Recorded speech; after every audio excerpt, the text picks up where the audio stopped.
Deconverted Man here, and before anyone says anything about the sound, I've got two fans running. I've got the fan and the AC because it's hot.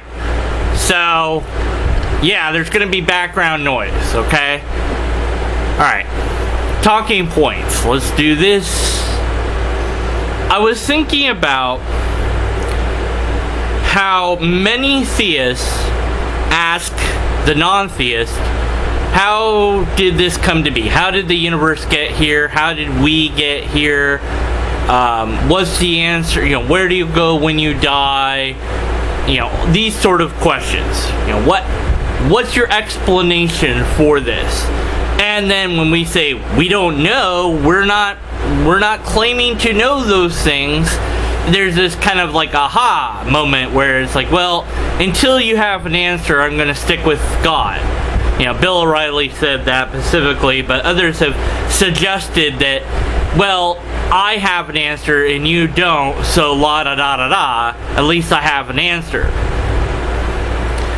And I was thinking about that, and I think that there's a falsehood happening here, that the theist is not really thinking in terms of why they actually believe in God when they do this.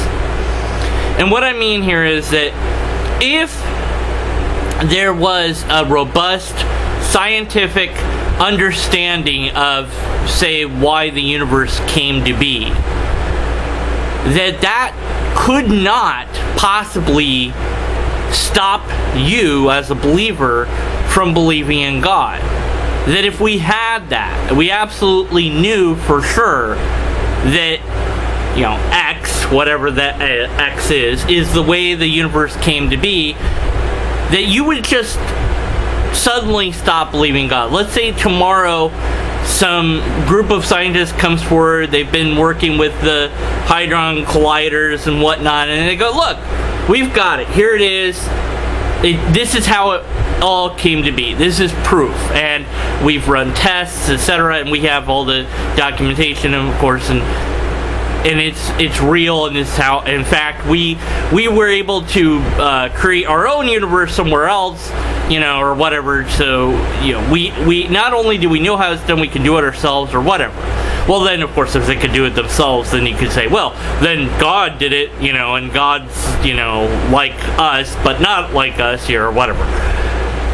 And no matter what, okay, this is two things I think would happen. One, people would still believe in God anyways, even if we had this foolproof answer to how the universe came to be. And they said, here it is, we know it, here's the proof, blah, blah, blah.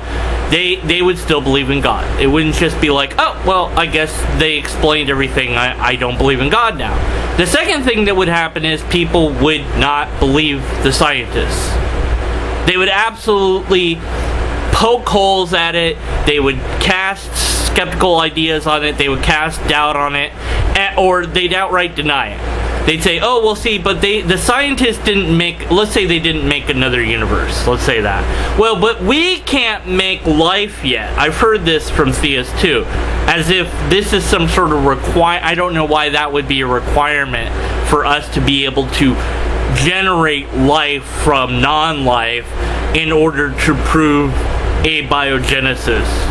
So they didn't create a universe, so even though they think they know how it's done, they didn't do that, so it doesn't matter. Or if they did do that, let's say they do that the next day, they'd just say, well, see, then that means that God made this universe.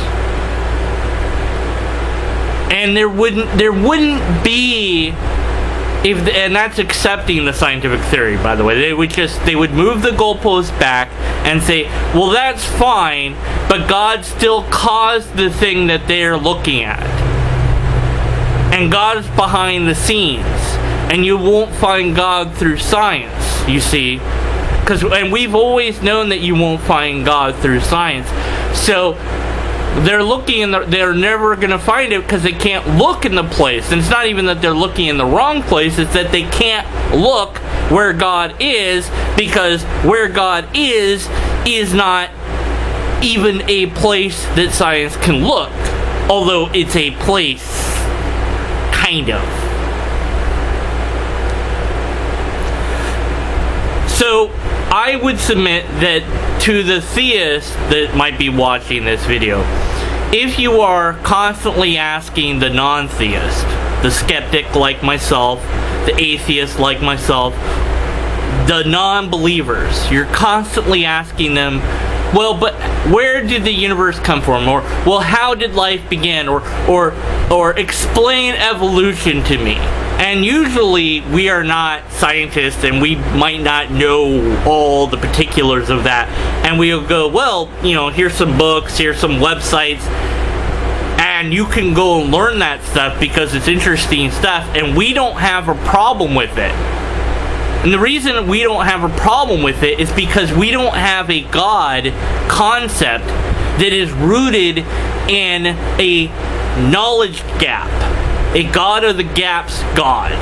If your God is simply there until something explains X, whatever X is, then your God is not possibly the real God, if there is one, and your God is going to be removed by science at some point. And maybe you're just betting on that that's going to be after you've lived your life, but it's going to happen eventually. And I would say that you have a very weird and weak faith if you just believe in God because you don't know, you don't know how humans came to be here, for example. And so if I say, well, evolution, and here's how that works, and here you go, you can either deny it, pretend to not understand it, or deliberately not understand it. It's like you get all the books, you don't read the books. You just go, yeah, I wanted to learn about it, but I'll get to it, and so you're just waiting. You're kind of like flirting with the idea of learning about it, but you really kind of are scared to learn about it because it might make you lose faith in God. So you have a very, and why I say it's not the real God, if there was a real God, is because if there is a thing that we would call God, it would have to be more than a substitute for I don't know, therefore God. That's not good enough to be God in my book, at any rate. But maybe in your book it is. So I don't think that this idea that, oh well, but you don't have an answer and we do, that doesn't really work as an explanation of why you still believe in God. Because even if I gave you that answer, or if somebody did, you would still think it was God, and you might even doubt the answer. And this is kind of what happened when Darwin's book hit the scenes and when all that started beginning, that whole debate began, is because you had these nitwits, and I'll call them nitwits because they are, who put God in a little teeny tiny box and said, no, God can't do it that way. God has to do it the way that we think. This is why Galileo was, persecuted by the church. Is because God can't do it that way. He has to have done it this way. And how dare you suggest he did it any other way? Because only our way is the right way. So you're worshiping not God, but a doctrine. You're worshiping not God, but a dogma. You're worshiping not God, but the way that you view the Bible. And so, if there's a real God, then you're not worshiping the real God. And I don't know whether or not your God will punish you for that, but I would think deeply about reassessing your belief in God. Not to stop believing in God, because I don't think that I or anyone else can cause you to do that, but to stop questioning reality. We understand evolution, and it's a fact, but people deny it because they think that it hurts God somehow. That if it's true, that God can't be. Well, their idea of what God was can't be, and that means they have to mature as a person and come to terms with what God would be if there's a God. and it would be a God that used evolution. And just saying, well, I don't know how the universe came to be, and so God did it. Well, I don't know how the universe came to be, and also that they believe in God. At least if they had a separation, I'd have a little bit more respect for that sort of belief. Because you're not resting your belief in God in your ignorance, but in something else that's beyond understanding all the things that there are to understand. Because even if we had an answer for everything, wouldn't you just still say that God did the thing that we have the answer to everything for? Or would you say, well, God's behind all of that still? Now, yes, that's moving the goalpost, don't get me wrong.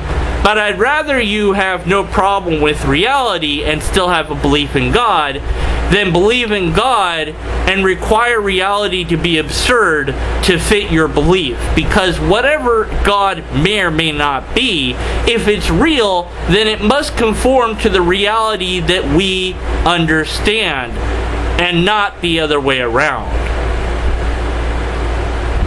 Thanks for watching.